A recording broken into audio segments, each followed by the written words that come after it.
Well, hello. Welcome to the Fairy Crane Tea presents Tea Talk with Dawn, our weekly podcast. I'm here in the beautiful Laoshan Mountains by the Laoshan Reservoir. Come, have some tea with me while we talk. Today, our episode is episode 3, where we pick up from me arriving in Nanyang, Henan, China. And this will be the last story about my moving to China. And after that, we'll just talk about my life in China, my work, the culture, and different things that have brought so much meaning, things that have taught me personal lessons, cultural lessons. But I think it's important for you to have the background so that you know the basics of how things evolved the way they did and how this company came to be. So I arrived in Nanyang. We are in October of 2022, and it is during the pandemic. I explained how it took months to get all of my paperwork ready, going through many quarantines and COVID tests and getting immunizations, paperwork from the U.S. Embassy, the state of Texas, my university, the FBI, the Chinese embassy, all to be able to come and move to China to work.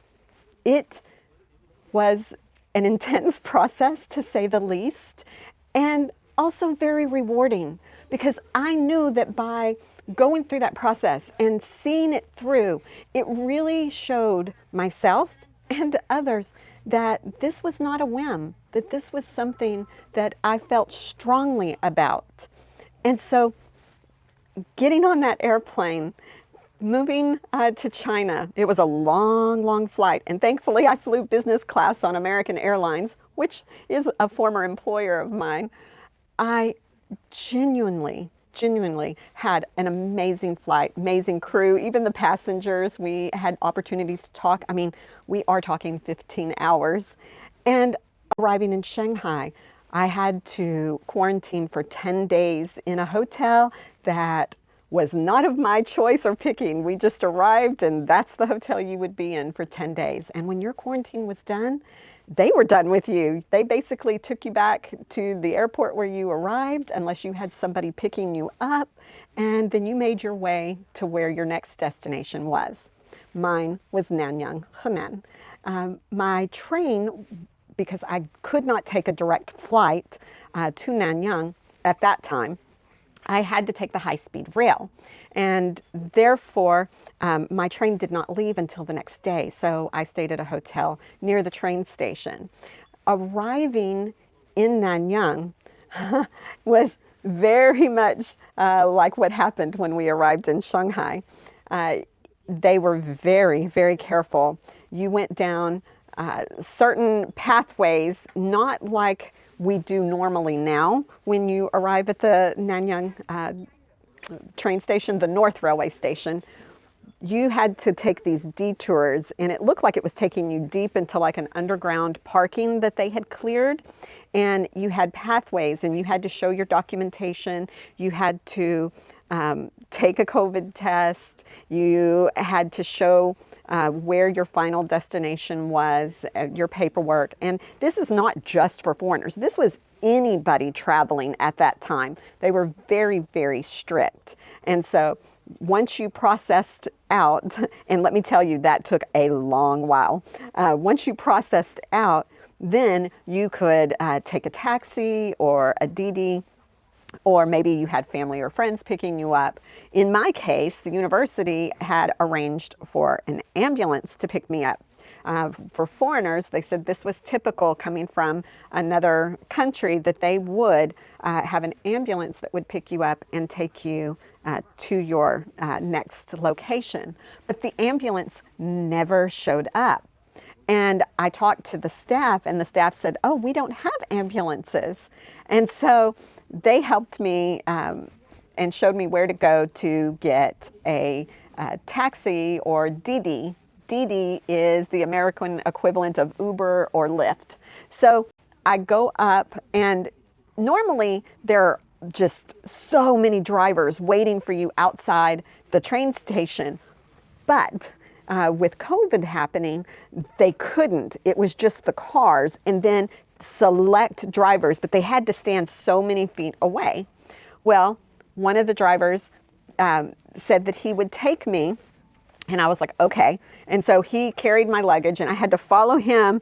And again, I'm telling you, as an American woman traveling alone, the thought of just letting some man say, oh, I'm a driver, I'll take you, and pick up your luggage and start walking off, and takes you to a dark hall and down an escalator and through some cars, and then there's the Didi.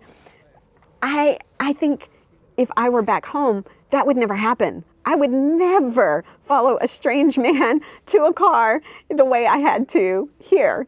But it was such a normal thing for everybody here. And this is one of those things when people talk to you about how safe it is in China, genuinely, it is so much safer here than it is in my home country. And that hurts to say. It hurts as an American that, as an American woman, I feel safer in a foreign country than I do my own. But I got into the car. Now, this guy, he gets the address and he's going to take me to the university. I have no idea how far away I am from the train station to the university. It's a good 45 minutes to go from the train station to the university. I know that now. I did not know that then. And so we're just driving, and of course, I'm starting to get a little anxious, like, why is it taking so long? And then, now I have an app that I can follow him. So like, I'm on the Didi app and I can see the map, but mind you, it is all in Chinese. And so I'm trying to figure out where we're going, and he stops and picks up another person. Now this is strange. Now there are two men in this car in the front, I'm in the back seat. And I'm like, why would a driver pick up somebody else when they're taking me? And we went a little bit out of the way to drop this other person off. Then we go and we arrive at the university. Now, my housing was teachers' housing, and it's at the university, but it's outside the gate. I mean, literally, the backside of the housing is the university. So they dropped me off there. Now, and the lovely woman I told you about who was in charge of hiring me, and she oversaw the needs of the foreign teachers, she met us there, and of course masked up, and she got so mad at the Didi driver for picking up somebody else instead of bringing me direct during the pandemic.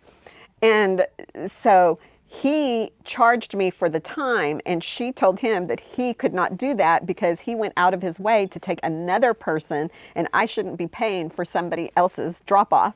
And so, needless to say, I'm arriving at my new home city, and my boss is arguing with the Didi driver, and they're yelling at each other.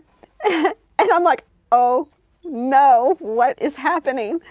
And finally, he takes some fare off and he's mad. I pay. He did not want to take my cash, which was Chinese currency, but he was like, no, Weixin only. And I'm like, I don't have a bank account yet. I just moved here. I only have cash. So he finally took it, but was not happy that I was not paying via the app. And he left. Now, that put a very bad taste in my mouth for taking a Didi, because that was my very, very first experience with a Didi driver. And I did not like it at all. But I want to say this.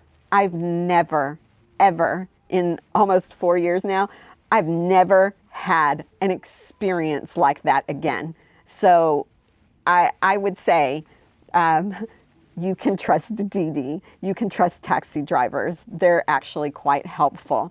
There are a few bad eggs that are going to try and take advantage, but if you report them, they get in big trouble. I mean, it's not like in my home country, if you were to report, well, he took the long way around to charge me more money, they'd be like, oh, sorry, we'll take the report. No, here, if that happens, they face fines. They could lose their license, which would end their career. So it's a big deal. They really, really, I would say 99% of them are quite honest and actually very helpful and friendly to foreigners. Okay, don't expect them to speak English. Don't even expect them to necessarily speak Mandarin or Putonghua. They typically will speak the local dialect of whatever city you're visiting. So be prepared for that.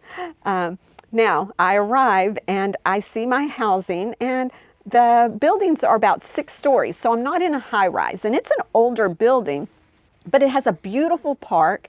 There is parking at each building. There are trees. It's actually quite nice, even though it's an older complex.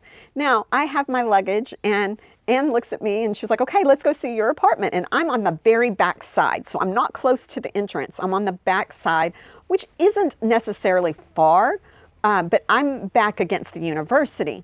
And we start going up, and I'm thinking, oh, okay, why are we not taking an elevator? There are no elevators. My new home was on the 5th floor, no elevator, and I had to carry my luggage up to the 5th floor. Yeah, that was a shock. And then I get to my apartment, and it's huge, and it's a traditional Chinese home. It had a massive living family area, a dining area and kitchen. It had 1 bathroom, but 3 bedrooms, and then a enclosed balcony with lines for you to hang your clothes to dry. There was also, it came with an American-sized refrigerator, a washing machine, no dishwasher, no oven, but it did have a 2 gas burner stove and an electric a little electric stove. Now, I'm a person who was raised not using gas appliances, and so I didn't have them turn the gas on for the gas range. I just used the electric. And then, of course, they had a microwave, and I did fine. I did fine. But it was older, and it actually reminded me of my grandparents' home growing up. And so there was a little bit of comfort there, but it had beautiful, beautiful wooden arches that were curved, and it had murals and definitely very traditional Chinese. But I had windows on 3 sides of my home, big windows, and they overlooked the university park and gables, and I could see where lavender would grow and hydrangeas, and even though it was fall, you could just see where they would be once spring came. Beautiful, beautiful. I was quite pleased. Of course, I didn't want to walk up and down 5 flights of stairs. Who really would? But I was like, this is a great opportunity for exercise, and this is a new start to my life. I don't need to do things the way I've always done them. So embrace this, embrace it. And I did. One of my co-teachers came over to meet me, and he was a fellow American. And he gave me some tips and things. And slowly but surely, I started to meet my other teachers. And it was a very quick process. The next day, I was going and getting a medical checkup, and we will have a whole discussion on the medical checkups, believe me, because I want people to know how amazing Chinese healthcare is, how efficient, and the fact that you don't even need appointments and can go and you're not waiting for hours and hours and hours on end. It's still mind-boggling for somebody who worked in the American medical system, what we have over here. But that's another discussion. But I went to get medical checks. We went to get me a phone. We went to open a bank account. I mean, it was just wham, wham, wham, one thing after another to get me set up to where I would be, able to function, be able to go shop, be able to do things. And then I got a tour of where my classrooms would be and be able to be prepared to start teaching. I was basically given 1 week to get settled in, and then after that, it was time to get to work. And that was wonderful. Directly across the street, because we were not in the suburbs, we're in the city. Across the street was a huge shopping complex with dining, shopping, movie theater. You could tell we were near a university. There was just a lot to do, a lot to see. And for me, being a huge Wang Yibo fan, the first thing I see when I walk out of my community across the street is an Anta store, and they had the biggest billboard that just hung across the building of Wang Yibo. And I was like, well, this is going to be a good start to things. So I felt really confident in my new arrival of my new home city. Now, starting to work as a teacher, that was interesting. Things were quite different from, I guess, what I expected. And I think talking about teaching in China is going to be a whole other subject.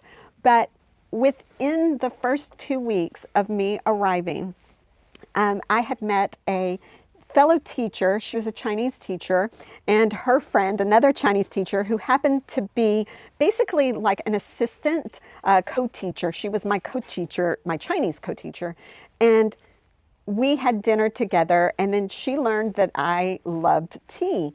And so she introduced me to a gentleman who was known as the top tea master in Henan, and that he had 3 apprentices, and that he taught certification courses in tea at the university, but also ran his business from the city museum and was well respected around the country, and that he would be giving a class the following day. And she said that he had invited me to attend and was even willing to drive me there so I wouldn't have to worry. And the next day, I let this stranger pick me up in his car and drive me to the city museum, and we talked, and his English, very poor. We were able to communicate with my little bit of Chinese, and then we used a translator. But we had such an amazing time. We realized we had a lot in common, and he had so much knowledge. I just felt like everything I heard from him, I was just soaking it up. A very friendly person, very professional. And once again, I'm doing something that is considered completely normal in China, but that American girl in me is like, why do I keep getting into cars with people I don't know? But I guess that's going to happen when you move to a country and you literally do not know anybody. But we get to the city museum, which is absolutely beautiful. And we go upstairs, and his apprentices or disciples are there, and they welcome me, and they are the most beautiful Chinese women. Oh my goodness, absolutely gorgeous. There were 2 of them. His other disciple lives away from Nanyang, and he was away at school and could not attend. And so anyway, his senior disciple and second disciple welcomed me, and they even provided me with a traditional Chinese tea dress to put on, and they took and served me tea and just welcomed me, and it was an amazing experience. And who would know that in time these would actually become my fellow sisters and my master, and I will share more about that with you on another video. But moving to Nanyang, Henan, changed my life. It was crazy. It was busy. There was a lot to do. I didn't actually know very much. I just followed and, agreed and did what was necessary. But I had the most hospitable people, welcoming people, kind people. And even though language was always difficult, they still welcomed me with open arms, and I am so grateful for the hospitality that I received when I moved here. I cherish everything that happened, even though it was during the pandemic, even though things had to be very mindful, very careful in how we did things. It's very moving, and I know that it's part of who I am now. It was the start of a process. that has impacted me. And so in our next episode, I will tell you how I became a teacher to the top tea master in Hunan. We will talk about what it is to be a disciple of tea and why I practice tea and how that has led on to starting Fairy Crane Tea. So thank you for joining me in this wonderful, beautiful Laoshan Mountains here in Qingdao, China. I will see you on the next episode.